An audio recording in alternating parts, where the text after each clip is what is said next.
Salut à tout le monde, c'est Woba Kanyopuri, je suis l'initiateur de l'équipe Vision Pyramidal Team. Aujourd'hui, je viens avec un thème très intéressant pour vous partager. J'ai eu à vous promettre sur ma page Facebook de vous présenter mes recherches sur la société. Et aujourd'hui, je vais le faire.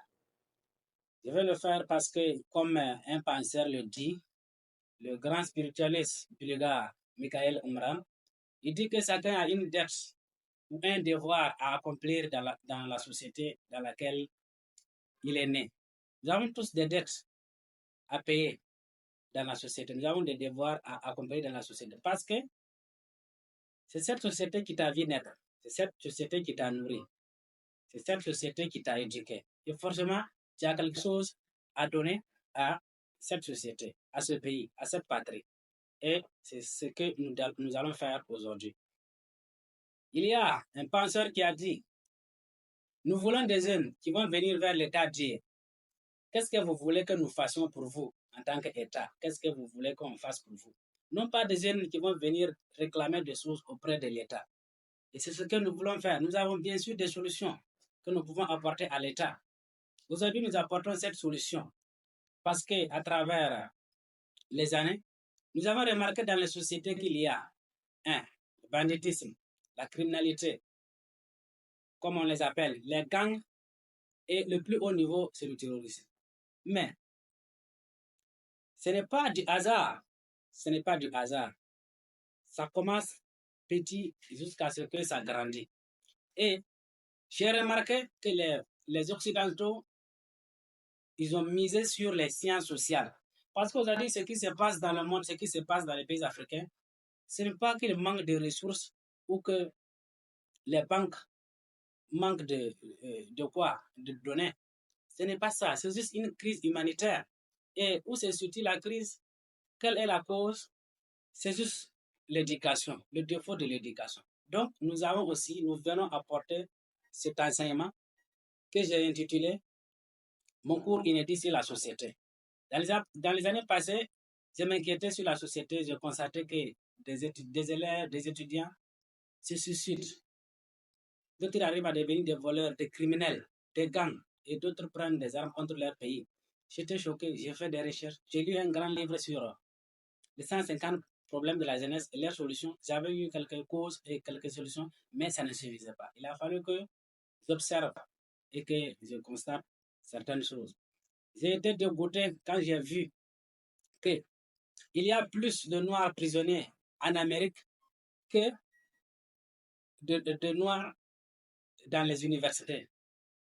Ça veut dire le nombre de Noirs prisonniers double le nombre de ceux qui sont dans les universités. Les Noirs qui sont dans les prisonniers. Comment est-ce que vous partez dans un pays pour étudier? Et vous, les Noirs, ceux qui sont dans les prisons, vous dépassez le nombre de ceux qui sont dans les universités. Parce que c'est dû à la migration. Ils nous ont donné une fausse cause de la migration. Et là, nous ne sommes pas d'accord. Nous allons donner aussi notre version des choses. Mais, comme je vous ai dit, c'est un cours inédit sur la société. Je ne vais pas l'exposer comme ça sans pour autant faire une conférence. Je vous donne juste l'introduction. Et ceux qui vont vouloir l'intégralité peuvent nous contacter. Donc, pour moi, la société se compose en 4 relations. La société se compose en 4 relations. Il y a d'abord l'homme et la femme. Après l'homme et la femme, il y a les parents et l'enfant. Après les parents et l'enfant, il y a l'enfant et l'enseignant. Après l'enfant et l'enseignant, il y a le dernier niveau, l'enfant et l'État. Tout le monde peut s'y trouver. S'il y a une relation qui manque, je veux que vous mettez cette relation en commentaire pour que je puisse ajouter. C'est ces 4 relations que j'ai eu à noter. Et dans ces 4 relations, et c'est à partir de ces 4 relations qu'on peut étudier le phénomène de la dérive sociale. Parce que le but de ce cours, c'est de montrer, voilà comment ça commence. Et l'enfant devient violent quand l'enfant va grandir. Il devient contre l'État et il peut prendre les armes contre son propre pays. Oui, ça commence d'abord au niveau de l'homme et la femme. Aujourd'hui, vous pouvez constater qu'il y a plusieurs divorces et ça peut entraîner, ça peut influer sur les enfants et ces enfants peuvent à long terme causer des dégâts. Et après, il y a l'enfant et le parent. l'enfant et les parents. Au niveau de la relation entre hommes et femmes, vous pouvez constater que même après, quand une relation peut se briser, lorsqu'une relation se brise, c'est un potentiel danger. Soit la femme, les enfants qu'elle va avoir avec un autre homme, elle ne va pas prendre soin parce qu'elle a été blessée. Pareil que l'homme. Parce que dans toutes ces relations, retenez bien que lorsqu'une relation se brise, ça crée des frustrés. Et ça peut causer des menaces dans la société. On passe maintenant à la relation entre parents et enfants. Vous voyez aujourd'hui ce qui se passe. Et en Afrique, ce qui est récurrent, c'est lorsque l'enfant veut aller dans telle université, l'enfant veut telle voiture ou tel engin, ça cause problème. Et souvent, il y a des mésententes et ça finit par se gâter.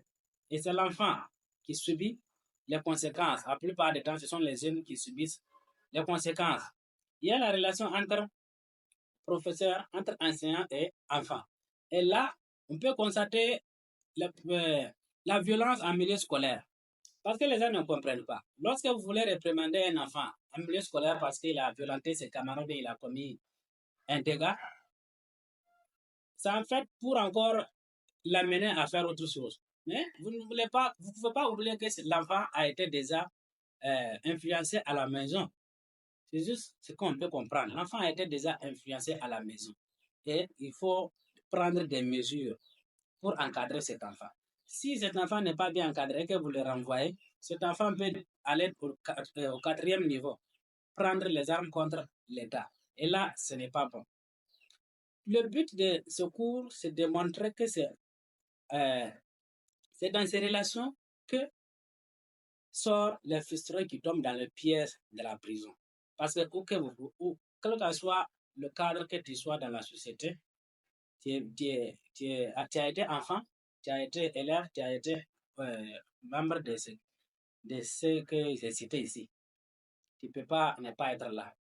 Voilà. Parce que même si tu dis, je suis élève et j'ai eu une bagarre avec un médecin, mais non, ce sont des noms, ce sont des personnages, ce sont des noms. Mais avant tout, chacun est dans une famille, chacun est dans une relation. Voilà. On parle souvent de la mauvaise compagnie. Un enfant qui se sent à la maison, qui se sent menacé à la maison, lorsque cet enfant même il est bon, s'il sort de chez lui, s'il part rencontrer des bandits, naturellement il se mêle. Ce n'était pas parce que ce ne sont pas ses enfants qui l'ont gâté, mais non, c'est parce qu'il avait une affinité avec ces derniers-là qu'il lui aussi il s'est intégré à leur groupe de brigands. C'est comme ça. Donc, nous avons caricaturé les 4 relations. Il y a aussi beaucoup de choses que nous n'allons pas donner aujourd'hui, mais ceux qui vont vouloir, nous voulons que vous nous contactez et que nous puissions aussi donner ce que nous pouvons.